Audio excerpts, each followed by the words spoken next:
اللي تعتقلوه هما واحد الأسرة ديال واحد الأخ ديالي هشام جيراندو اللي هو في كندا. وهذا الاعتقال يعني كيبان لنا فيه يعني شي تساؤلات.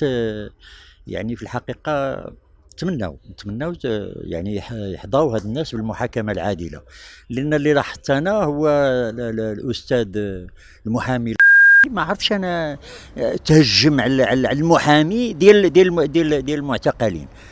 علاش؟ لان مرته هي المشتكيه، وخص حتى واحد ما يدافع على هذوك الناس اللي شكت بهم مرته. فين هو الحق في العداله؟ فين المحاكمه العادله؟ وتهجم واحد التهجم زعما صراحه بعيد على اخلاقيات المهنه ولا لا. فين تهجم؟ في المحكمه بعد الخروج من المحكمه. اذا زعما نتمناو حنا المحاكمه تاخذ المسار ديالها الطبيعي، علما انني كنأكد ونعاود نأكد بان الاخت ديالي والزوج ديالها والولد ديالها، ما نهضروش دابا على ملاك القاصر اللي راها في المركز ديال حمايه الطفوله. هاد الثلاثه هادو انا متاكد بانهم ابرياء، وحتى الا كان شي اتصال بهشام جيراندو كيكون في النطاق العائلي ومن حقهم، وانا براسي كنتصل به اقولها علانيه، كنتصل به وكنهضروا على الشؤون العائليه ديالنا، وبالتالي ما من حق اي واحد يحول دون هذا الاتصال.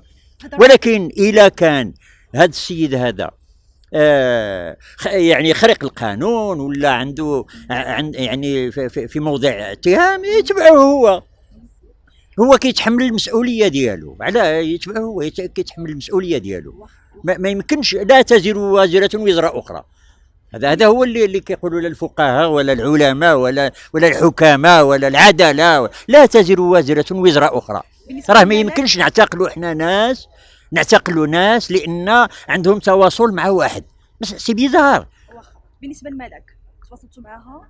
باش شكون خلاك تواصل معها؟ كي غدير تواصل معها؟ انا دابا حاليا منين نخرج دابا من المحكمه انا غادي نحاول نشوف كيفاش واش يسمحوا لي نشوفها، واش كذا على الاقل غير نرفعوا لها من المعنويات.